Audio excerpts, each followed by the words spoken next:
Good afternoon. কেমন আছো বলো সবাই? আশা করি সকলেই ভালো আছো, আমিও ভালো আছি। শুভ দীপাবলি, সবাইকে অনেক অনেক ভালোবাসা। আর আলোর রোশনাইতে ভরে উঠুক চারিদিক, সবার ঘর দোর, সবাই খুব খুশি থাকো, সবার ঘর দোর আলোতে পরিপূর্ণ হয়ে যাক, সুখ সমৃদ্ধিতে ভরে উঠুক, সব কিছু কামনা করি। আমাকে যারা একদম সহ্য করতে পারে না তাদের জন্যও বলি, ভগবান তাদেরকেও যেন সুবুদ্ধি দেয়, তো চলো ভালো রাখে তাদেরকেও। তো চলো, কাকে নিয়ে বলতে চলে এসছি? অবশ্যই সোনামাকে নিয়ে বলতে এসছি। আর সোনামার ভিডিও কোথায় দেখলাম? রোহনের চ্যানেলে। অনেক দিন বাদে রোহন আবার একটা ভিডিও দিয়েছে, এত ভালো লেগেছে ভিডিওটা, তোমাদের কাছে কি বলবো। তো চলো ছপান করে নেমে পড়ি পুকুরে। তো পুকুরে নামবো কেন না, সোনামা গেছে মাছ ধরতে ক্ষীর নদীর কূলে। ছিপ নিয়ে গেল কোলা ব্যাঙে, মাছ নিয়ে গেল চিলে। মনে আছে সেই কবিতাটা? আমি তো ছোটবেলায় খুব পড়তাম, মেয়েদেরকে পড়িয়েছি, এখন আবার ছোট নাতনিটাকেও বলি মাঝে মধ্যে। তো কবিতাটার সাথে সাথে কিন্তু আমাদের সোনামার কিন্তু খুব মিল আছে। খোকা গেল মাছ ধরতে ক্ষীর নদীর কূলে, এখানে সোনামা গেল মাছ ধরতে ক্ষীর নদীর কূলে হবে না, ওটা হচ্ছে পুকুর পাড়ে। তো মাছ নিয়ে গেল কোলা ব্যাঙে, ছিপ নিয়ে গেল চিলে, না কি যেন একটা ছিল। ছিপ নিয়ে গেল কোলা ব্যাঙে, মাছ নিয়ে গেল চিলে। তো এখানে মাছটা নিয়ে যাচ্ছিল হচ্ছে রোহনের মনে হয় খুড়তুতো ভাইটাই হবে, আর মাছটা নিচ্ছিল খুড়তুতো ভাই, আর ছিপটা নিচ্ছিল রোহন। তো সবই মিলে গেছে না কবিতাটার সাথে, বলো? আমার কিন্তু ভীষণ ভাল লাগছিল, বিশ্বাস করো ভিডিওটা দেখতে দারুণ লেগেছে। চলছে, মাঝে মধ্যে একটু গান জোরে জোরে আসছে, একটুখানি অফ করে দিয়েছিলাম, আবার ফিরে এলাম। তো আমাদের বাড়ির নিচেই পুজো হয়, ফ্ল্যাটের পাশেই আর কি, সামনেই রাস্তায় বেরিয়েই পুজো হয়। তো সারাক্ষণ মাইক চলে, বুঝতেই পারছো, একটু তো অসুবিধা হবেই। আর আমি তো এই 3-4 দিন ছিলাম না, মেয়ের বাড়ি ছিলাম, আজকে ফিরে এসেছি, এসেই বসে পড়েছি ভিডিওটা করতে। তো ভিডিওটা দেখেছি আমি কালকে, কিন্তু করতে আর পারিনি, কারণ ওর বাড়িতে কালকে পুজো ছিল, ওই জন্য করতে পারিনি। তো চলো মেন বিষয়ে এবার ঢুকি। তো সোনামাকে দেখতে দেখতে না এত মনটা ভালো হয়ে যাচ্ছিল, কি বলবো। আর এই যে মাছ ধরতে গেছে রোহনের সাথে, সব ঠিক আছে। আর জানো তো আমার একটু খুদ ধরা স্বভাব, কারণ আমি আবার কন্ট্রোভার্সি দিদি ওদের। তো সেইখান থেকে দাঁড়িয়ে একটা তো জিনিস আমার চোখে পড়েছেই। যারা ওখানে কমেন্ট করেছো, তোমাদেরকে আগে বলি, তোমরা প্রত্যেকেই কমেন্ট করেছো খুব ভালো লাগলো, খুব ভালো লাগলো, ভীষণ ভালো লাগছে, সোনামা মাছ ধরছে, কি ভালো লাগছে, কি ভালো লাগছে। কিন্তু তোমাদের কারোর মুখে একটাও শুনলাম না সোনামার পাটা জুতো পরা ছিল না। তোমরা কি সেটা দেখেছিলে?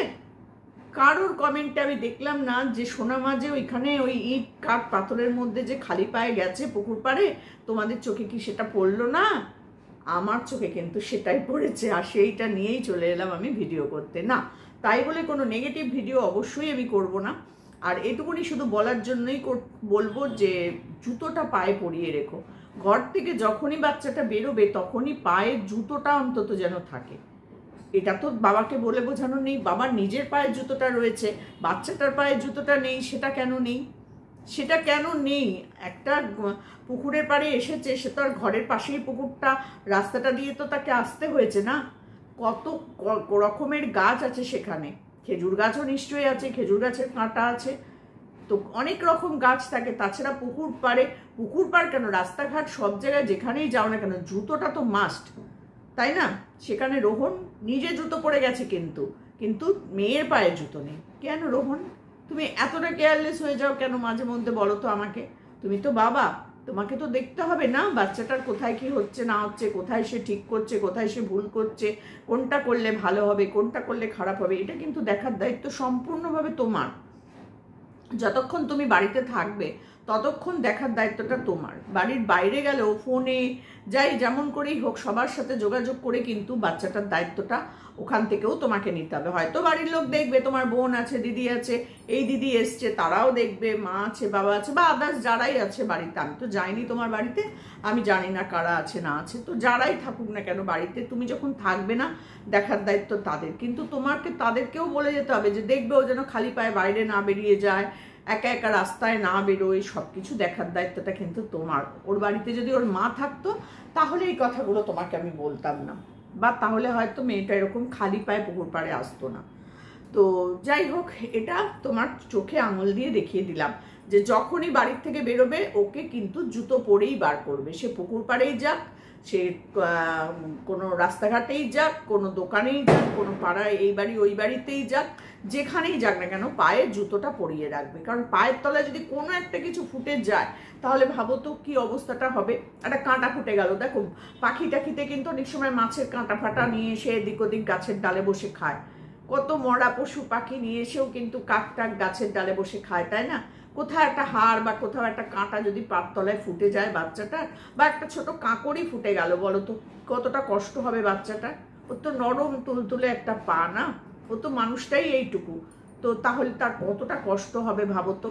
তো সেই জন্য বাবা হিসাবে তোমাকেই দায়িত্ব নিতে হবে যে আমার মেয়েটার যেন কোনোখানে কোনো এইটুকু কষ্টও না হয়। চেষ্টা আমাদের করতে হয়, হয়তো আমরা পারি না সবাই সব কিছু করতে, কিন্তু চেষ্টাটা তো আমাদের করতে হবে বাবা। তো চলো, এটুকুনি তোমাকে বললাম, তুমিও কিন্তু একটু লক্ষ্য রেখো, আর মেয়েটার যত্ন কিন্তু তুমি সবসময় নিও, কারণ এত মানুষ কিন্তু মেয়েটাকে ভালোবাসে, তাই না? তো চলো, তারপরে মেয়েটা পুকুর পাড়ে দাঁড়িয়ে আছে, গাছে হেলান দিয়ে দাঁড়িয়ে আছে, ফার্স্ট হচ্ছে গাছে হেলান দিয়ে দাঁড়িয়ে আছে, আর সোনামা খালি পা, তারপরে হচ্ছে রোহন ছিপ ফেলেছে, মাছ উঠেছে বাবা, কই মাছ মনে হচ্ছিল, ওগুলো সবই মনে হচ্ছিল কই মাছ।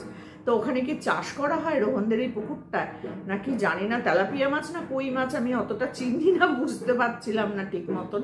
তো দেখছিলাম যে মাছ উঠেই যাচ্ছে। আর এই পাশে মনে হয় রোহনের কোনো ভাইটাই আছে যে আর কি কাকার ছেলে টেলে হতে পারে, তারা মনে হয় মাছটাকে ওই ছিপ থেকে ওই বড়শি থেকে ছাড়িয়ে নিচ্ছিল। অনেক মাছই উঠেছে কিন্তু, বাপরে বাপ। মাঝখানে দেখলাম সোনামা ছিপ নিয়ে এইরকম ভাবে দাঁড়িয়ে আছে, ওই বড় ছিপটা নিয়ে এরকম ভাবে দাঁড়িয়ে আছে। জানো তো, তোমাদের এই ছিপ ধরার নিয়ে আমার কিছু কথা, পুরনো কথা মনে পড়ে গেল। ছোটবেলার অনেক স্মৃতি আছে, এই ছিপ নিয়ে, মাছ ধরা নিয়ে।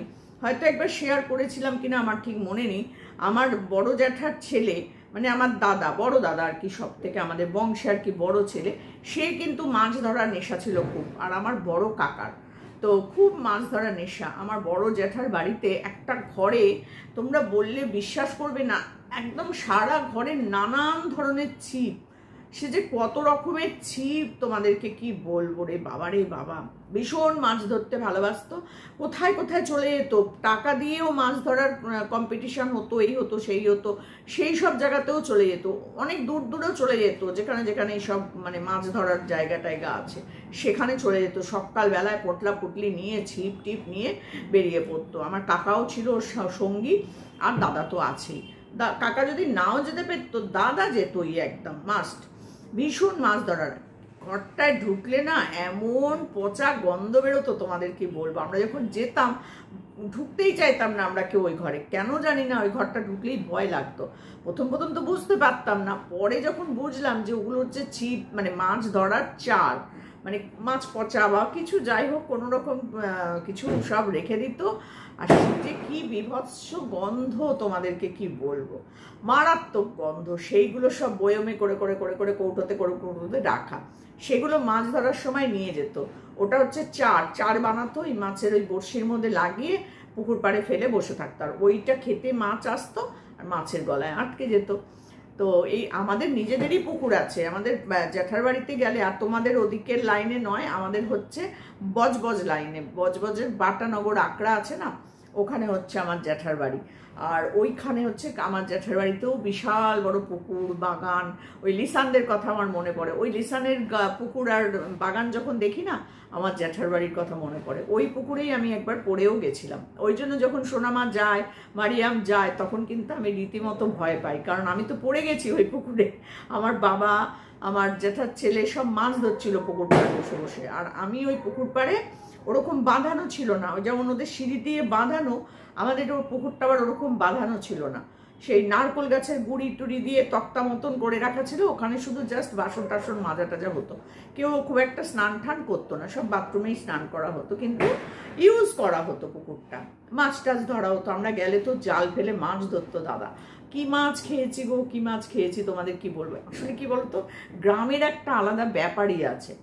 যতই আমি সোনামাকে নিয়ে বলি, গ্রামের ছেলেমেয়েরা অনেক শক্তপোক্ত হয়। তারা এই যে মাটির সাথে সরাসরি যোগটা না, এই যে মাটিতে খালি পায়ে হাঁটছে, মাটির টাটকা জিনিসগুলো খাচ্ছে, আমাদের ছেলেমেয়েরা কি আর সেগুলো পায় বলো? পায় না। পুকুরে যে লাফাঝাপি করে চান করে আমাদের ছেলেমেয়েরা এগুলো পায় না। তো সেগুলো হয় আতুপুতু বাচ্চা, কিন্তু এরা হয় সলিড বাচ্চা একদম। তো যাই হোক, তবুও সাবধানের মান নেই। পায়ের তলায় কাঁটা ফুটে গেলে বা একটা কিছু ফুটে গেলে রক্ত বেরোবে, ব্যথা হবে, বাচ্চা তো না, ওই জন্য বলেছি জুতোটা অবশ্যই পরিয়ে রাখবে। তো এই যে পুকুর মানে গাছপালা এইসব যখন দেখি না, আমার তখন ওই ওই আমার জ্যাঠার বাড়ি, আমার ছোটবেলার কথা ভীষণভাবে মনে পড়ে। বিশ্বাস করো, আমার বাবা যখন যেত, মানে আমরা যখন যেতাম, আমার বাবাও বসে পড়তো মাছ ধরতে। মাছ ধরা দেখলেই মনে হয় আরেকজনও তখন বলবে দে তো আমাকে একটা ছিপ, আমিও ধরি। ধরে যে বসে থাকা, ধৈর্য ধরে কখন মাছটা এরকম ওই ফাতনা না কি বলে ওটা যখন নড়বে, তখনই বুঝতে হবে যে মাছ এসছে, মাছ ধরেছে কে, আর ওটা ডুবে যায়। আমি এগুলো জানি কি করে, আমার জ্যাঠতো দাদার ওখানে দেখতাম পুকুরে, সেটা থেকেই জেনেছি একটু আধটু। তো আগে খুবই যাওয়া হতো, এখন তো আর যাওয়াই হয় না। দাদাও নেই, বাবাও নেই, মাও নেই, আমি তো একা, একদম নিঃসহায় অসহায় একজন মহিলা, জানো তো। সত্যি করে এক এক সময় খুব কষ্ট হয়। তখন মনে হয় সত্যি যদি কেউ সবাই থাকতো তাহলে আমি আজকে অনেকটা শান্তিতে থাকতে পারতাম। এখন সম্পূর্ণ একা হয়ে গিয়ে না, এখন আর ভালো লাগে না। এখন মনে হয় সত্যি কারোর বাড়িতে গিয়ে যদি একটুখানি বসে গল্প করি না, বা আমার বাড়িতে কেউ যদি এসে একটু গল্প করে, আমি যেন অনেকটা ভালো থাকতে পারি। অনেকের বাড়িতে যেতাম বলে তারা আমাকে অনেক নিন্দা মন্দ করেছে, জানো তো। কিন্তু করলে কি হবে, আমি কিন্তু মন থেকে যেতাম তাদের বাড়িতে কখনো গিয়ে খাওয়ার জন্য যাইনি। এই অপবাদটাও আমাকে শুনতে হয়েছে। তোমরা যারা জানো না তাদের কাছে বলছি, এরকম অনেকের কাছে, অনেকের না, ওই মানে একজনের বাড়িতে গিয়ে যেতাম, তাকে খুব ভালোবেসে যেতাম, কিন্তু এত মানে খাওয়া নিয়ে কথা বলেছে না, আর এখন যেতে কারোর বাড়িতে খুব ভয় পায়। সত্যি বলছি, খুব লজ্জাও করে এক এক সময় যে কারোর বাড়ি যাবো, কি জানি বাবা পরে যদি আবার বলে যে বাবা আমার বাড়িতে এসে গান্ডে পিণ্ডে খেয়ে গেছে, ওই জন্য ভয়ে এখন আর কারোর বাড়ি খুব একটা যেতে ইচ্ছা করে না। কিন্তু আমি ভীষণ ভালোবাসি, আমার বাড়িতেও লোক আসুক, আমিও সব সময় চাই। আর আমিও সবার বাড়ি ঘুরবো ফিরবো, বিন্দাস আনন্দ করব, খাবো দাবো, মজা করব, ব্যস্ত হয়ে গেল। রিলেশনটা সবসময় মানুষের সাথে ভালো রাখার চেষ্টা আমি করে এসেছি। তো জানি না, ভগবান যা দেয় তাই আমি নিয়ে নিই। যখন ভালো দেয় তখন ভালো নিই, যখন খারাপ দেয় তখন খারাপটা নিই। তো যাই হোক, রোহন, রিসান, এদের প্রতি কেন জানি না একটা আলাদা ভালোবাসা, আলাদা একটা মায়া তৈরি হয়ে গেছে এই ভিডিওর মাধ্যম দিয়েই। তারপর তাদের সাথে দেখা করেছি সামনাসামনি, অনেক গল্প করেছি, সেখান থেকে ওদের প্রতি যেন কেন একটা নিজস্বতাটা এসে গেছে। যাই হোক, তোমাদের ভিডিও দেখতে ভীষণ ভালো লাগে। সেদিন সোনামা রোহনের মারিয়ামের পুকুরে স্নান করা, পুকুরে না গামলায় বসে স্নান করার ভিডিওটাও ভালো লেগেছে। মাছ ধরা দেখতেও ভালো লেগেছে আজকে। কিন্তু মাছ ধরার সময় এই যে ছিপ নিয়ে দাঁড়িয়েছিল, যদিও রোহন পাশে দাঁড়িয়েছিল, ছিপ ধরেছিল, কোনো ব্যাপার না, কিন্তু সোনামা একবার কিন্তু ইটের মধ্যে পড়েও গেছিল। তোমাদের চোখে এগুলো পড়েছে কিনা আমি জানি না, কিন্তু আমি তো এরকম খুঁটিয়ে দেখি, সেই জন্য সবটাই আমার চোখে পড়ে। একবার রোহন মাছটা ওঠানোর সময় ও মাছটা এরকম নাড়াচ্ছিল, সোনামা কিন্তু ধারাম করে উল্টে পড়ে গেছিল। আর যতবারই মাছটা তোলা হচ্ছিল ততবার সোনামা কিন্তু দৌড়ে পালাচ্ছিল। আমার তো প্রচণ্ড ভয় লাগছিল। কেন বলো তো, ওখানে ইট পাতা ছিল, প্রচুর ইট পরপর পাতা, মানে বৃষ্টির সময় বর্ষাকালে ওই ইটের ওপর পা দিয়ে যাওয়ার জন্যই ওটা করা। কিন্তু ওখানে যদি পড়ে যায় তাহলে ভাবো তো কোমরে, পিঠে, হাতে, পায়ে কতটা লাগতে পারে বাচ্চাটার। আমার এই বাচ্চার কষ্টটাই আমি সহ্য করতে পারি না, যার জন্য কিন্তু বারবার বলি। একবার সোনামা কিন্তু রোহনের পায়ের কাছেই প্রায় পড়ে গেছে, তোমরা একটু খুঁটিয়ে লক্ষ্য করে দেখো, পড়ে গেছে। আমার খুব ভয় লাগে এই সবগুলো দেখতে, জানো তো। আর যতবার মাছটা তুলছে ও কিন্তু দৌড়ে পালিয়ে যাচ্ছিল। আমার খুব ভয় লাগছিল যে কাদা পেছল, হয়তো কাদা নেই, শুকনো, কিন্তু ইটটা তো রয়েছে না ওখানে। তো যাই হোক, বাবা যখন সাথে আছে তখন আর ভয় কিসের বলো, সব কিছুই তো বাবার উপরেই নির্ভর করবে। আমি একটা বুড়ি মানুষ, হয়তো একটা বুড়ি দিদা, ঠাম্মি, আন্টি, এর বেশি তো আর কিছু না। কিন্তু ভালো যাতে হয় আমি সবসময় সেটার জন্যই বলি। তো চলো, আজকে আর ভিডিওটা বেশি বড় করব না, কারণ এখানে গান চলছে, তো আর বেশি বড় করা যাবে না। চলো, টাটা।